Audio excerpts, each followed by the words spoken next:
The CNBC app. Global market news in one place. Customizable sections and personalized alerts. Stocks tracking, interactive charts and market insights all in your hands. Stay connected.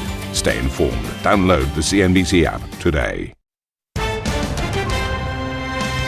Good morning and welcome to Squawk Box. We are coming to you live from Paris at VivaTech and from the London studios. Here are your headlines today. Microsoft's CEO hails new AI tools at the firm's developer conference, but Nvidia finds itself playing defense as Amazon insists its move to hold out for the chip giant's more powerful model was a mutual decision. Expectations are sky high ahead of Nvidia's earnings, with Wall Street projecting revenues could triple amid potentially volatile trade. US stocks scaling fresh record highs. Fed officials stressing patience on the timing of the first rate cut. Governor Christopher Waller tells this channel he's looking for several more months, that's key there, several more months of good inflation data. The idea you would say cut once and then sit for 6 months, I'm not really sure what you're trying to accomplish with that. Just doing it once and then sitting there for 6 months just doesn't seem to make a lot of sense to me. And headline UK inflation is forecast to fall close to the Bank of England's 2% target, as Governor Andrew Bailey signals a rate cut is coming closer. In the UK, we've got this system where, at the moment, where inflation has been moving slightly more jumpily every quarter because of the quarterly reset of the Ofgem domestic energy price cap, and it is going to come down in the April figure.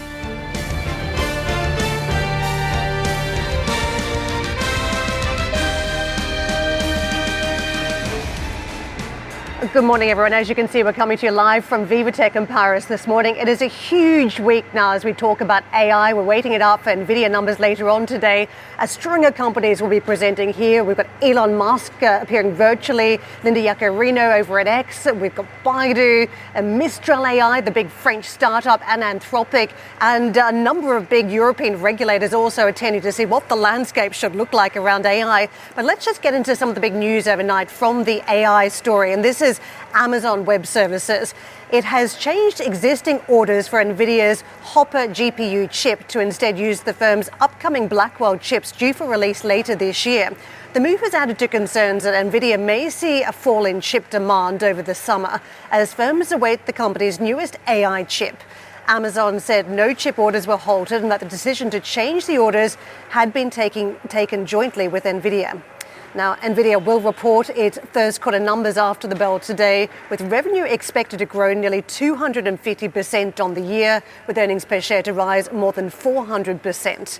Options markets are pricing in an 8% swing on the back of the numbers, potentially leading to a $200 billion move in its market cap. That is more than the value of more than 90% of the S&P 500 companies. So effectively a macro event we're talking about. Nvidia has posted double-digit surprises on earnings in each of the previous 4 quarters, with shares up more than 200% in those 12 months, and just this year up almost 100%. Arjun is with me. We have a huge week of coverage here from VivaTech, but let's just get into some of the news flow that we're hearing. The big story that the FT had been running with was around Amazon and whether it was cutting back on some of its chip orders. It was just a nuance here around what rendition it was buying, but it tells you the heightened concern as we talk about the data center component of Nvidia numbers later on today. Everybody's looking for whether there's a fade in demand from the first buyers, the big tech companies that have been building out services, to the next transition, countries that are building out their own options. So I think it's the nuance around what does the demand look like, how long can it last, and who are the ready buyers down the track. Yeah, and that's the big question here. I think that the news story effectively was when you wait for when you know a company's going to release a new phone, you often wait a few months for the new one, and that's effectively what's happening here with Amazon. They want the latest and greatest of Nvidia chips, so they're going to wait for the newest one of those. But I think, yeah, spot on. It's about demand here, and it's about how long can these hyperscalers, the likes of Amazon and Microsoft and others, continue to buy up these Nvidia chips? How much more do they need? And will the successors of Nvidia chips, whatever they launch sort of next year and after, continue to get the same kind of demand that it's seen over the past sort of year or two? And I think that level of demand and the questions around that is still a concern for many investors going forward. It's very clear, though, at this point that the big cloud players are still very heavily investing in AI. We've heard a lot from Google, OpenAI over the past few days, and of course Microsoft yesterday continuing to pump out some new AI features in their products, a lot of it relying on all of that training happening in the data center. You're right when you talk about those big technology players being the main customers of Nvidia to date. I mean, if you look at all the newsroom releases from Nvidia, you know, dot in there's Google, Microsoft, Oracle, SAP even. You know, there's so many partnerships that are happening at this stage. Nvidia is cleaning up as a result of those partnerships. What jumps out to me, and this is a real theme setter, I think, as we get going for VivaTech, is that there are a lot of collaborations and partnerships. We've seen a little more of them in the industry, in technology in recent years, but with AI, it's almost a rush to collaborate and a rush to form partnerships. To me, that says that nobody in the industry has actually figured out what they need at this point. They don't know the use cases, they don't know what they're going to need, so they're partnering with everyone while they figure it out, which I feel like I've been a little bit harsh to investors, saying they've been a bit narrow in their focus around AI investment. It's Nvidia and not much beyond Nvidia. There's very much just a handful of stocks. But I think if we step back, the industry itself hasn't worked out what the AI winners are. So it's very hard for the investors to work out what the AI winners will be when the industry is trying to figure it out. Yeah, and you look at someone like a Microsoft, while they're pushing out their own AI products like Copilot and everything else, they're also investing in companies like Mistral AI here in France and some of the other companies. Well, I think precisely to that point, what if there's something better than what Microsoft's making? What if there's something better than what Google is making? So, but I think what's interesting here, it's still the big tech giants that have their fingers in all the other pies around here, the startups as well, in terms of AI, because they're wondering what if we need to acquire, which may become difficult from a regulatory perspective, particularly here in Europe, but clearly they are looking at the landscape thinking that there are a lot of products that are coming out. We have only made a subset of them. There's a lot of other products out there, so they need to keep their finger on the pulse, and I think that's what's happening here. Early on, data and how it's used has jumped out in a big way. We've heard it from Microsoft even this week with its updates around AI on device, and not as catchy as that, we're calling it PC and Copilot, or Copilot and PC. And it's telling you that you're going to have something watching you. To get the most out of AI, you have to have some device, some sort of AI interacting with you permanently, almost as you're doing tasks. And that's in the workforce. Of course, you can choose what that looks like at home. But it means that there are going to be barriers when it comes to how the data is used and where it's stored and the edge. So all these huge data centers that we're talking about may not be how a lot of the data is handled. It could actually be on device, much closer to the user, much closer on premise. And when it comes to a country-specific use of that, the data also in a country, not in some data center on the other side of an ocean. That is jumping out to me quite specifically now, that we're going to see the use of this data very close to home because of the privacy concerns. Yeah, I mean, the EU talks a lot in other countries about data sovereignty, about cloud sovereignty as well, and that is the idea that actually any sort of data services need to be stored on servers that are based in the country or geographic region, in this case the European Union, and that's a huge push. It's something that Amazon and Microsoft and others have bought into and are working with regulators on. I think the big announcement a few days ago around the new Microsoft PCs, that was significant because it speaks to your point there, at the edge, AI being processed on a laptop rather than being processed in a data center, downloaded via the internet onto the device and running. A lot of the proponents of that say this is better for security because the devices or the data is not leaving device, but also it means new experiences, new AI services are able to be offered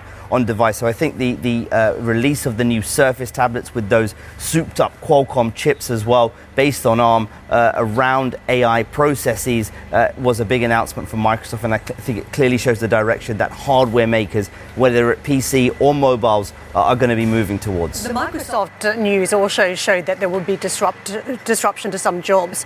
Data entry, onboarding of employees. Some of these are genuine roles in companies, and it is telling us there might be a bumpy road on some of those jobs. I'm going to be having a panel later on here at VivaTech around the future of work with Jonas Prising from Manpower, but also one of the French ministers around digital, so how governments deal with that disruption for workforces and what it means for their role in trying to transition. But I think we've got plenty of conversations coming. And as you point out, the edge computing. Luckily, a lot of the companies at big conferences like this have been working on edge for many, many years. So we're now connecting up all the various bits of technology we've been talking about for years and how it helps us transition towards an AI future. Other conversations coming up. We've got an 8:30 CET interview. We'll be speaking to John Chambers, who is the former Cisco CEO, but also the current CEO of JC2 Ventures. He knows a lot about disruption, what companies can be disrupted at various points in the cycle. So that's going to be fascinating. And at 9:30 CET, the creator of this event and someone who's very plugged into the tech universe here in France and across Europe, that is the Publicis chairman, Maurice Levy. So plenty coming up from VivaTech, Steve. Lovely conversation. I loved it for two reasons. One, it was excellent and filled in all the great details. Two, I had to do nothing for 10 minutes, and I did check my contract. I still get paid. Thank you, guys. That was brilliant. Morning, Arabella. You did zip all as well in the first 10 minutes of the show. Yeah, very good. I hope we're going to catch up a little bit later on. We certainly hope so. Well, you've got to do some walls as well, so you'll be getting your steps in anyway. I definitely will. Nice work in Cambridge. Very interesting to see what AstraZeneca had to say, one of the key constituents of the FTSE 100. Yeah, I still worry about, and you saw it in the share price actually as well, that movement wasn't too high. Investors not necessarily too moved by what they've said in that. And it's very ambitious. That target of $80 billion. $45 billion of revenue to $80 billion by 2030. I thought that was stunning. Yeah. Great. OK, let's move on. Other news includes the US Treasury Secretary Janet Yellen has called on the EU to join the US in implementing measures designed to curb what Washington calls overcapacity in the Chinese economy. Interesting way of putting it. Overcapacity in the Chinese economy. It's almost as if Janet Yellen is trying to say it in a very benign way. Anyway, this after the president, Mr. Biden, ratcheted up trade tariffs on some goods for the world's second largest economy.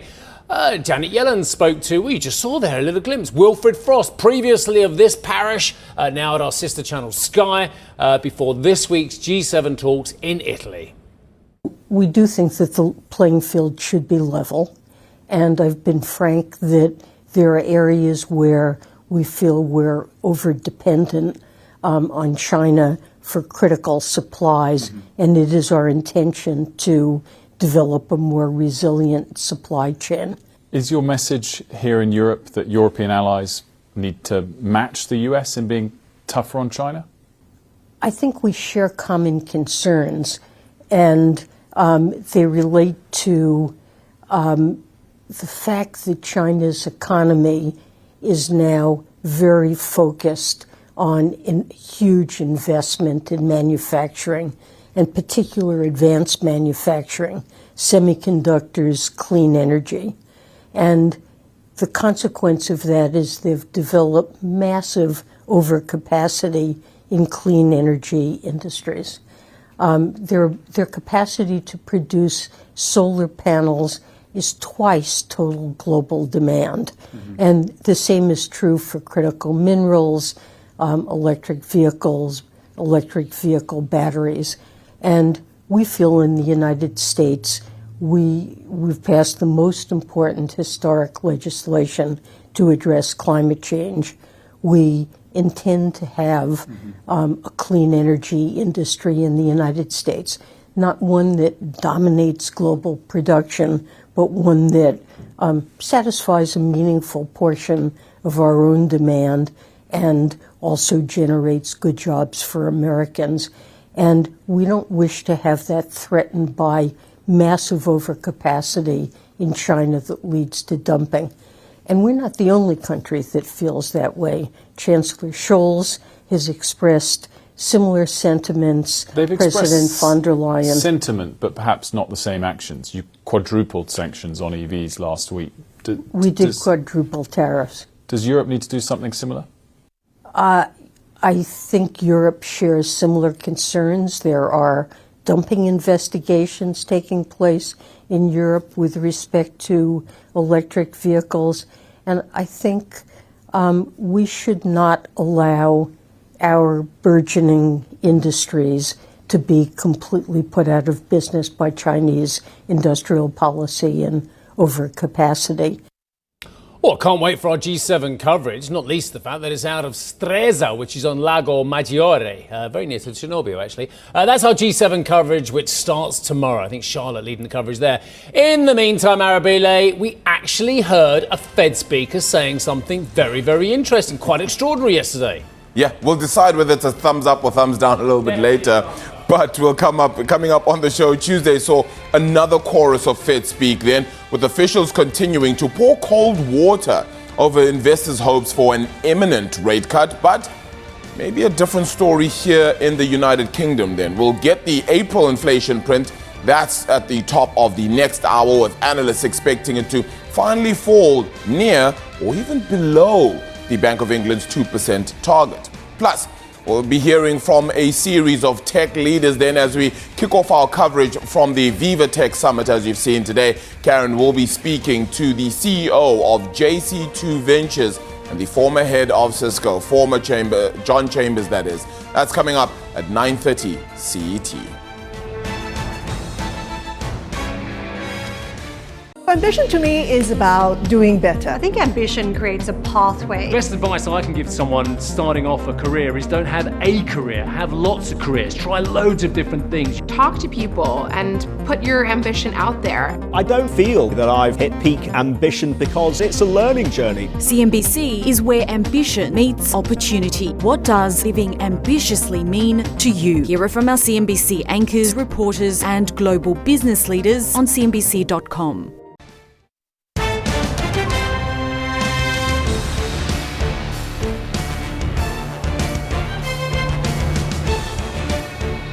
Let's give you a quick recap of how things fared out of the States then yesterday. Wall Street certainly looking for a bit of momentum and a bit of a catalyst then to move things along. And yes, managing to move higher by the close of trade yesterday and trying to nudge along and even hitting more record highs then, particularly for the S&P 500 as well as the NASDAQ, hitting all-time closing highs for both of those indices. But it is all ahead, of course, of the Nvidia earnings. Those are going to be quite critical as well for the market. It's really what the market is anticipating to spur things a little bit higher there. 0.6% higher in yesterday's trade. The anticipation here is for these numbers to move things up. The question is there more in these numbers? Profit margin, that's already at 77%. And as you can see by the share price moving up, yes, 2,000% over 5 years, but really even just year to date, 93% higher. Can it go any further is the question. Steve? Good. Right. Sorry, I was just chatting to Julian Howard. Just saying, what particularly should we go over? We're going to do macro large cap. There you go. That's exciting for you. Patience was the word of the day. Or disappointment from some. As a chorus of Fed officials waded into... We're going to try a different collective noun every day. It was a chorus today. What was yesterday? Flock, that's it, a flock. I called them a dullard, but no. A chorus of Fed officials waded into the rate debate again. Boston Fed President Susan Collins argued that we're in a period when patience really matters. No, really. Saying that it will take longer than she previously thought to get inflation back to target. With all due respect, that's not new news. Atlanta Fed President Raphael Bostic says he's in no hurry to cut rates. That's no new news as well. Bearing in mind, bless him, Mr. Bostic. I think this is his fourth time he's spoken in 2 days. He stressed anyway that he would prefer to wait longer whilst forecasting a single rate cut in the fourth quarter. Actually, it was Waller who got me slightly interested. Federal Reserve Governor Christopher Waller also preached composure. Oh, I love the way we put that. Preached composure. We don't do much of that in the markets, do we? Telling CNBC in an exclusive interview that he doesn't see a cut on the cards at the moment. I don't think there's a lot of upside risk. And like I said, things could change and rate hikes could be on the table under some scenarios in the world. But right now, I don't see that as the case. More likely we stay where we're at for months. And then if we get enough data going the right way, then we can think about cutting rates later this year or beginning of next year.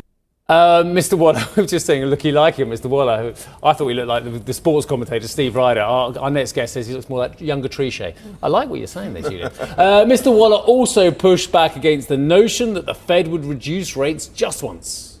The idea you would say cut once and then sit for 6 months, I'm not really sure what you're trying to accomplish with that. So when you cut rates, it's because you think policy needs to be loosened or doesn't have to be as tight. And that typically doesn't one cut. Right. So it's usually you want to think about a sequence of cuts. Well, whether you want to do them 3 or 4 consecutive meetings or go every other meeting, but the idea of just doing it once and then sitting there for 6 months just doesn't seem to make a lot of sense to me. Anyway, there is no looky-likey for Julian Howard. He is one-off head of multi-asset solutions at GAN. How are you, buddy? I'm good, thank you, Steve. Good. How are you? Look, I'm good. I'm fascinated by the cacophony of noise we're getting from a lot of people trying to say the same thing. What have you learnt in recent times from Fed speakers? Because we've got minutes later on today, and I'm still, unfortunately, not expecting much out of it. I think the message that's coming through is that they have no idea what's going on. To be honest, there's a credibility problem in 21, 22. Yeah. You know, they felt that inflation was going to actually be subdued, but it got out of control, and then they were chasing that. And now they think inflation's coming down, but it's not coming down fast enough. And I think we've got into a situation where they're coming out saying, be patient, and actually, no, it's going to come down. There's no clear message coming from here, because I think inflation is notoriously difficult to predict. And I don't think they have any real idea of what's happening. And the market, however, is pretty clear that there's only one rate cut that's going to happen by the end of this year. Fascinating you say that. So I agree with you on your first premise. It's unarguable that it's very, very difficult for them to gauge when to cut or when inflation is going to get to a level where it's sustainably at low levels, so they feel that they can move out of restrictive territory. But the market has done something amazing, I think, in the last 6 to 8 months. It's gone from thinking we're going to get 6+ rate cuts to maybe none, possibly the one, maybe if we're really lucky 2. And it's taken that with such unbelievable composure. It's almost like unheard of for the market to be so composed. Yes, the market has repriced as well. There's absolutely no doubt about that. But I think the problem is that everyone is trying to extrapolate from a particular direction. Now, inflation did start coming down, but then it seems to have just got stuck at around 3.5%. And everyone's is struggling to find a narrative to why has it got stuck at 3.5%. And I think that's the challenge at the moment. But the stock market is pretty indifferent. It seems to be able to live with this sort of slightly sticky 1.5% above target rate inflation. So how has that happened? This is a market which is hair trigger. I mean, you remember? You might not because you're too young. But like I remember the days when we had Caroline Roth, who's on the next show later on today, standing outside an ATM near Nicosia or somewhere, where the market was on a hair trigger for ATM withdrawals out of Cyprus. Now we're not getting rate cuts from the world's largest central bank. We don't seem to care. It's amazing. I think it's because the mega caps, something's changed amongst the mega caps, and it's the high cash levels. If you look at Alphabet, for example, they have over $100 billion of cash. So imagine if that $100 billion of cash was invested in short-term treasury bills, they'd be making $5.25 billion a year doing nothing, just for free. And that really makes mega caps into a sort of structured product whereby if rates come down, it's great for the revenue, the net present value of the revenue goes up. If rates go up or they don't come down as expected, it doesn't matter because the cash levels mean that they're making this huge amount of money on an annual basis risk-free. So mega caps, and I hate to say it, but they've become this sort of all-weather type structure at the top of the market. And I think that's changing the dynamic. That worries me. Tails you win, heads you win. That worries me a little bit. Julian, I mean, if I can still ask another interest rate question. Atlanta Fed President Bostic said the efficacy of monetary policy may be weaker than in the past. And I found that interesting because that just means whether we're in restrictive territory or not, that's not necessarily the only thing that's going to move interest rates lower, because that's what used to be the case, right? At these levels, you'd see inflation drop quite considerably. Why has it changed so much?